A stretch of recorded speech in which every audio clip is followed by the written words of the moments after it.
Picture this. You're setting sail for an absolute dream vacation down at the very ends of the Earth. You're surrounded by these breathtaking icescapes, living in total luxury. But then there's this creeping, terrifying realization that a silent, deadly killer has boarded that exact same ship with you. And the worst part? There is absolutely nowhere to run. Welcome to The Explainer. Today, we're unraveling a completely unprecedented maritime medical mystery that honestly feels like it was pulled straight from the pages of a thriller. We're tracking the MV Hondius. It's an expedition ship that sets sail for the most remote corners of the world, only to find itself smack in the dead center of a high-stakes global health crisis. So how exactly does a luxury birdwatching trip, literally a bucket list adventure for most people, transform into a locked-room viral crisis? Well, in a classic true crime mystery, the doors are usually bolted from the inside, right? But here, the lock is the vast expanse of the Atlantic Ocean. Being trapped on a vessel miles from civilization means zero escape routes. The nearest hospital is literally an ocean away, and every single hallway, dining room, and cabin suddenly becomes part of a floating crime scene. To really understand how this dream expedition turned into a claustrophobic nightmare, we've got to go all the way back to day one. On April 1st, 2026, a travel blogger named Jake Rosemarin posted a simple, really hopeful thought for his followers. He wrote, "Something I'll carry with me forever, off to an incredible start." That little digital diary entry perfectly captures the initial, unblemished excitement of setting off on a 35-day Atlantic odyssey. The passengers were absolutely thrilled, anticipating these life-changing encounters with nature. And man, the stark, visceral contrast between this innocent, hopeful dispatch and the total horror that was quietly brewing just a few cabins down the hall is truly chilling. The MV Hondius officially departed from Ushuaia, Argentina, which is often called the southernmost city in the world. They had 149 passengers and crew members on board, representing 23 different nationalities. Now, trips like this are pretty much the pinnacle of luxury travel. We're talking about passengers who often save up for years, spending tens of thousands of dollars just to spot humpback whales and albatrosses in pristine polar comfort. They expected heated observation lounges and gourmet meals. What they didn't know, as the ship sliced through those icy waters, was that a deadly pathogen had already quietly boarded right along with them. For the first 10 days, everything was picture perfect. But then, on April 11th, the inciting incident happened. One mysterious death. A 70-year-old Dutch man who had developed some mild respiratory symptoms just a few days prior passed away in his cabin. The ship's captain respectfully informed the passengers of the tragedy and assured them that the death was believed to be from, well, natural causes. So there was no immediate panic. Everyone just grieved quietly, completely unaware of just how stealthy and ruthless the invisible threat living among them really was. The true culprit, which was only discovered weeks later, definitely wasn't natural causes. It was the Andes Hantavirus. Now, most hantaviruses are transmitted exclusively through contact with rodent droppings or urine, and investigators actually believe the initial exposure probably happened during a pre-boarding birdwatching excursion in South America. But this Andes strain, it's a totally different beast. It relentlessly attacks the respiratory system, rapidly filling the lungs with fluid, and it's notoriously lethal, killing up to half of the people it infects. Worse still, it has one extremely rare, terrifying characteristic that makes a cruise ship its absolute perfect hunting ground. The really crucial point here is how this specific virus actually operates, especially when you compare it to something highly contagious and airborne like COVID-19. The Andes virus requires intimate, prolonged physical contact to spread from human to human. So we're talking about sharing a bunk, being an intimate partner, or providing unprotected, hands-on medical care. It doesn't spread just by sitting near someone at the dinner table. But on a ship, you're forced into incredibly tight quarters. The very design of a luxury cruise cabin, intimate and isolated, makes it the absolute worst possible place for this specific pathogen to silently incubate. Naturally, the second any news of a viral outbreak on a cruise ship hits the press, it immediately sparks global panic. But the World Health Organization was incredibly quick to step in with a calming, authoritative voice. Dr. Maria Van Kerkhove stated emphatically, "This is not the start of a pandemic. This is not COVID." And this impartial, scientific stance is absolutely vital to remember. The broader risk to the global public remained incredibly low. So the rest of the world could take a deep breath, knowing we weren't facing another lockdown. But for the 148 souls still trapped aboard the Hondius, the nightmare was only just beginning.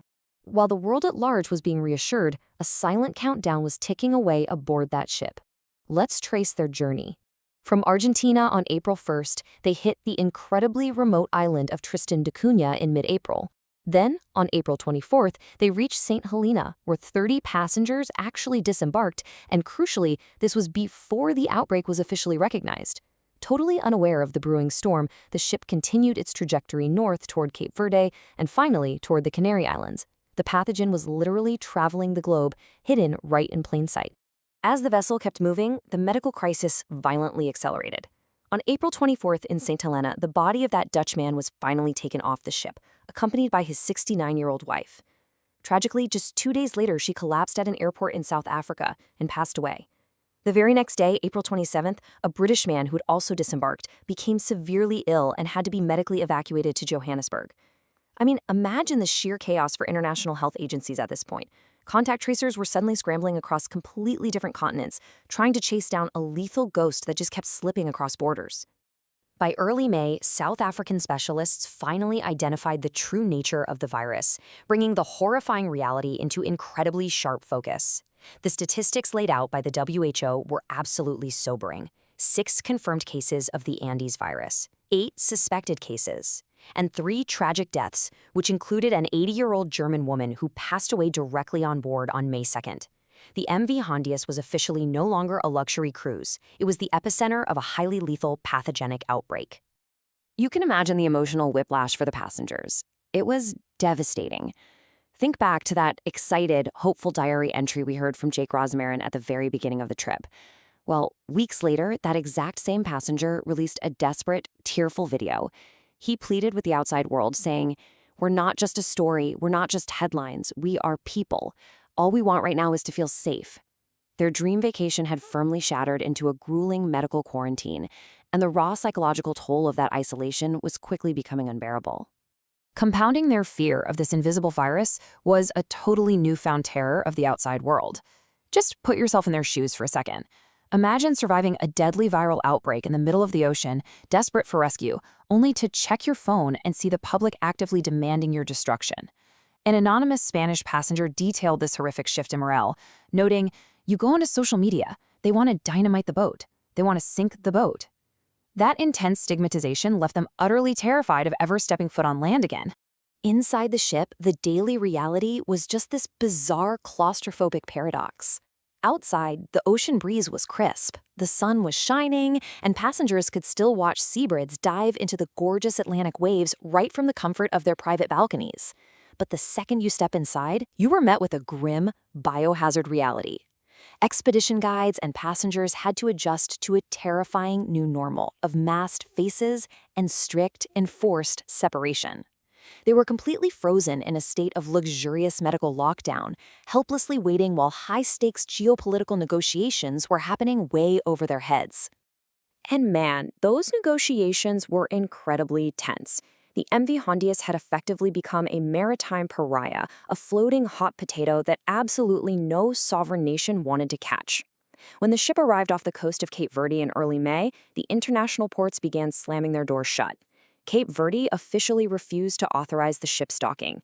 They cited the absolute need to protect their national public health, which honestly is an entirely understandable and neutral stance for a small island nation that's facing a highly lethal pathogen without the specialized biocontainment infrastructure to handle it.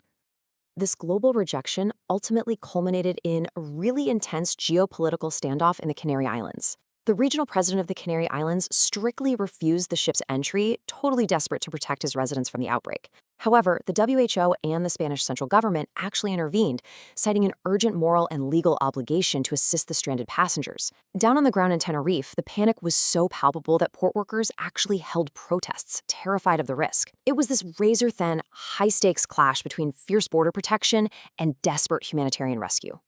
The eventual compromise required this massive, unprecedented logistical and military coordination that honestly felt straight out of a sci-fi movie. The ship was absolutely forbidden from docking at the pier. It was forced to anchor offshore at Granadilla. From there, passengers were painstakingly transferred via isolated small boats. Then, they boarded heavily guarded vehicles, driving strictly through cordoned-off airport zones before finally being evacuated on specialized biocontainment flights.